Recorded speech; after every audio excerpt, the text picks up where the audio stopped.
ఎప్పుడు నాకు విజేంద్ర ప్రసాద్ గారు, రాజమౌళి గారు ఫ్యామిలీ అంటే భారతదేశంలో సినిమా అంటే ఇంతకంటే ప్యాషను, ఇంతకంటే ప్రేమ ఉన్న ఫ్యామిలీ ఉండదేమో అనిపిస్తూ ఉంటుంది ఎప్పుడు.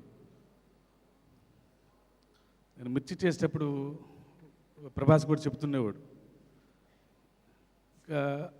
ఏదైనా సినిమానే, సినిమా గురించి అంతకంటే ఎవరు ఆలోచించలేరేమో అని చెప్తూ ఉన్నప్పుడు నేను కూడా వాళ్ళలాగా ఉండడానికి ఎప్పుడు ట్రై చేసి ఉంటాను, కానీ ఉండలేను.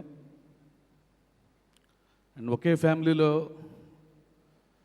అంటే ఇద్దరు ఇన్స్పిరేషన్స్గా ఉండటం చాలామందికి చాలా కష్టం.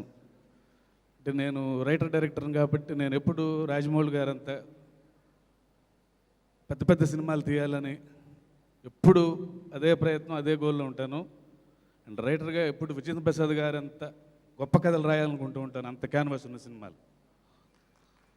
దెన్ జనరల్గా ఒక జనరేషన్లో ముందు జనరేషన్ వాళ్ళు నెక్స్ట్ జనరేషన్కి కొంచెం తగ్గుతూ ఉంటుంది చూస్తుంటాం ఎప్పుడు మనం ఇండియన్ సినిమాలో. మేము అప్పుడు విజేంద్ర ప్రసాద్ గారు రాసిన సినిమాలు బొబ్బిలి సింహం, సంవత్సరమారెడ్డి మేము చదువుతున్నప్పుడు చూసాం.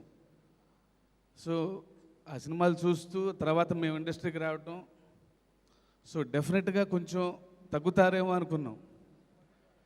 బట్ ఆ తర్వాత వాటికంటే గొప్ప సినిమాలు రాస్తూ ఎప్పటికప్పుడు నెక్స్ట్ జనరేషన్స్కి, అంటే ఇంతకంటే పెద్ద ఇన్స్పిరేషన్ ఉండరేమో సార్ రైటర్స్కి. ఏ సినిమాకి ఆ సినిమా, ఈ సినిమా వస్తుందంటే ఈ కథ ఏ జానర్ ఉండిపోతుందో, ఎంత క్యాన్వాస్లో ఉండిపోతుందో, ఎన్ని ఎమోషన్స్ ఉండిపోతున్నాయో అని ఇప్పటి వరకు నేను ఇండస్ట్రీకి వచ్చినప్పటి నుంచి మీ కథల గురించి ఎప్పుడు అలా వెయిట్ చేస్తుండేవాడిని. నా ఇప్పుడు శ్రీవల్లి అంటే ఈ వయసులో, అంటే వయసు ఎందుకన్నానంటే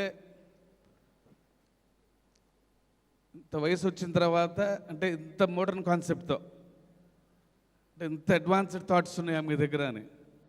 సో నెక్స్ట్ జనరేషన్స్కి మీరు ఎప్పుడు ఇంకా ఇంతకంటే గొప్ప గొప్ప ఆలోచనలతో సినిమాలు తీయాలని కోరుకుంటూ, ఈ సినిమా చాలా పెద్ద విజయం సాధించాలని. అండ్ శ్రీలేఖ గారు, మీ పాటలు నాకు అప్పట్లో ధర్మచక్రం పాటలు నాకు చాలా ఇష్టం.